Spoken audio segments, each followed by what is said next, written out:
Halo, selamat siang Bapak dan Ibu semuanya. Selamat datang di podcast kami, peserta pelatihan dasar CPNS Kementerian Agraria dan Tata Ruang, Badan Pertahanan Nasional tahun 2022. Saya dan teman-teman saya yang luar biasa ini merupakan bagian dari gelombang 5, Angkatan 37, Kelompok 4. Halo Mas Ibnu dari Kantah Padang Pariaman. Halo. Halo Mbak Nunung dari Kantah Kota Ambon. Iya, kalau nggak diangkat mah sampai sore tetap tadi. Halo Kakak. Halo Kak Yo dari Papua. Halo teman-teman. Halo Kak Cita dari Kantah Kota Ambon. Halo teman-teman. Baik, hari ini kami akan mencoba menelaah dan menganalisis bad practice dan best practice terkait manajemen ASN dan smart ASN pada lingkungan Kementerian ATR BPN. Langsung saja kita ke topiknya. Kita lihat dulu ya kali ya videonya. Polda Metro Jaya menangkap sejumlah pejabat Badan Pertanahan Nasional atau BPN terkait dengan kasus mafia tanah di Jakarta dan Bekasi. Salah satunya adalah pejabat BPN berinisial PS yang saat ini menjabat sebagai koordinator substansi penataan pertanahan BPN Kota Administrasi Jakarta Utara. Namun saat melakukan tindak pidana, PS masih menjabat sebagai Ketua Adjudikasi Pendaftaran Tanah Sistematis Lengkap atau PTSL di BPN Jakarta Selatan. PS merupakan aktor intelektual dalam kasus mafia tanah di Jagakarsa, Jakarta Selatan. PS bekerja sama dengan beberapa pendana atau funder dalam melakukan kejahatannya. Kerjasama itu dilakukan dalam penerbitan sertifikat tanah tanpa prosedur dan disertai pemalsuan warkah. PS diduga kerap menerbitkan sejumlah sertifikat tanah bermasalah, modusnya dengan memproses peralihan kepemilikan sertifikat tanah yang dilakukan tanpa prosedur yang benar.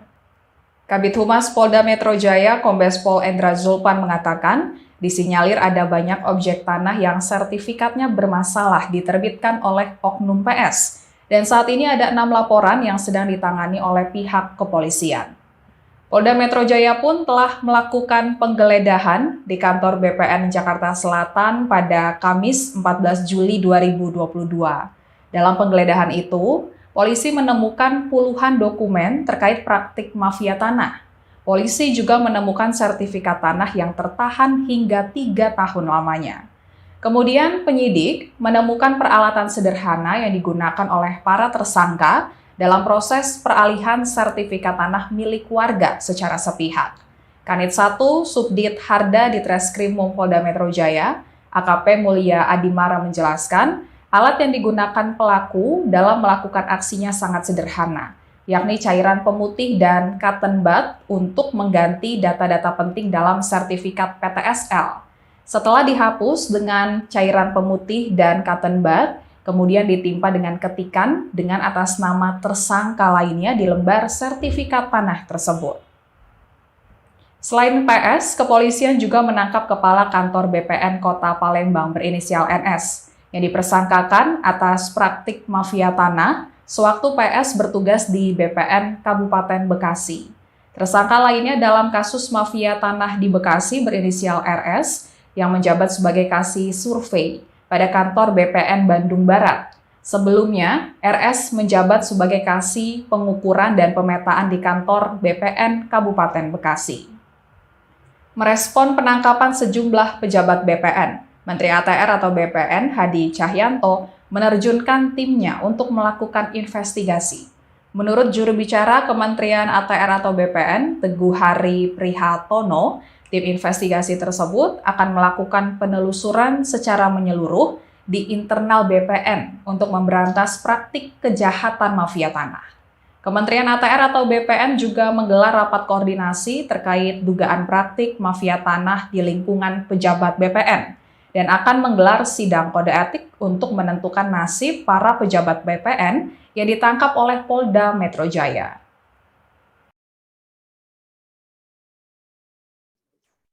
Baik, sekian videonya. Mungkin dari Mas Ibnu ada tanggapan? Silahkan. Yuk bareng Terima kasih kesempatannya Kak Sari. Izin teman-teman, menurut hemat saya ada 3 substansi nilai-nilai manajemen ASN yang dilanggar oleh tersangka PS. Yang pertama, kedudukan dan peran sebagai ASN. Yang kedua, hak dan kewajiban sebagai ASN. Dan yang ketiga, etika sebagai ASN. Mungkin itu dari saya. Ada tambahan dari teman-teman, saya kembalikan ke moderator. Makasih Mas Terima kasih. Ibnu. Mungkin Kak Nunung ada tambahan? Terima kasih.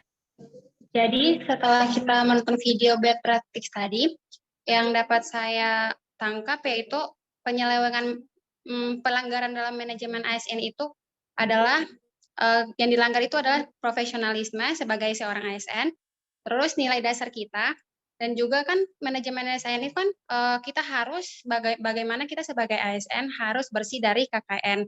Nah, tapi dari kasus tadi ada praktik KKN yaitu korupsi mafia tanah. Dan juga dalam video tadi ada pelanggaran ASN yang dilakukan adalah tidak dilaksanakannya kewajiban ASN dengan baik, yaitu tidak mentaati peraturan perundang-undangan, tidak melaksanakan tugas kedinasan dengan jujur dan bertanggung jawab. Sedangkan dalam substansi Smart ASN sendiri, Smart ASN itu kemampuan kecakapan digital dasar pada perspektif literasi. Nah, literasi digital itu bukan hanya kecakapan kita dalam menggunakan media digital, tetapi bagaimana kita bermedia digital dengan penuh tanggung jawab. Pelanggaran Smart ASN dari video tadi itu, pegawai BPN tersebut menggunakan digital skill-nya tidak secara bertanggung jawab dan jujur. Dalam artian, pada saat proses percetakan sertifikat tersebut tidak sesuai dengan prosedur yang berlaku. Mungkin itu saja. Terima kasih. Saya kembalikan kepada moderator. Terima kasih Kak Nunung. Baik, kita lanjut aja kali ya ke video kedua tentang best practice. Badan Pertanahan Kabupaten Kendal menorehkan inovasi terbaru mengadopsi layanan drive-thru dengan Loketku yang hasilnya sangat membantu masyarakat. Dengan inovasi tersebut, ATR BPN Kendal mendapatkan apresiasi dan penghargaan oleh Kementerian ATR BPN.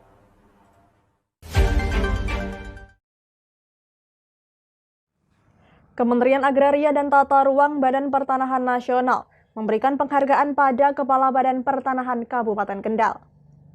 Pasalnya, pihaknya berhasil membuat inovasi terobosan baru, yakni layanan drive-thru dan prioritas. Yang mana inovasi layanan ini sangat memudahkan masyarakat yang akan mengurus sertifikat, tidak harus mengantri, bahkan dalam memasukkan berkas dan pengambilan bisa menentukan waktu sendiri. Kepala ATR BPN Kendal Agung Taufik Hidayat mengatakan, dengan inovasi layanan drive-thru BPN Kendal menjadi salah satu percontohan di semua kantor ATR BPN di Indonesia. Sebab dengan inovasi unggulan yakni layanan drive-thru dan layanan prioritas, sangat memberi kebebasan masyarakat yang akan mengurus sertifikat tanahnya tanpa melalui notaris. Kepala BPN Kendal sempat diminta untuk memberikan paparan oleh kementerian terkait layanan inovasi drive-thru. Agung mengatakan bahwa ada 3 keuntungan dalam inovasi drive-thru, terkait tuntutan masyarakat layanan cepat, tepat, dan efisien. Kedua, mengoptimalisasi pelayanan Loketku yang dicanangkan Kementerian ATR BPN. Ketiga, mewujudkan good governance dan clean governance, sehingga mendapatkan predikat wilayah bebas dari korupsi atau WBK. Terkait dengan tuntutan masyarakat akan pelayanan pertanahan yang harus cepat, mudah, dan efisiensi. Yang kedua, bagaimana kita mengoptimalisasi layanan Loketku yang telah dicanangkan oleh Kementerian ATR BPN. Kemudian yang ketiga, bagaimana kita mewujudkan good governance, clean governance dalam rangka kita mendapatkan predikat WBK.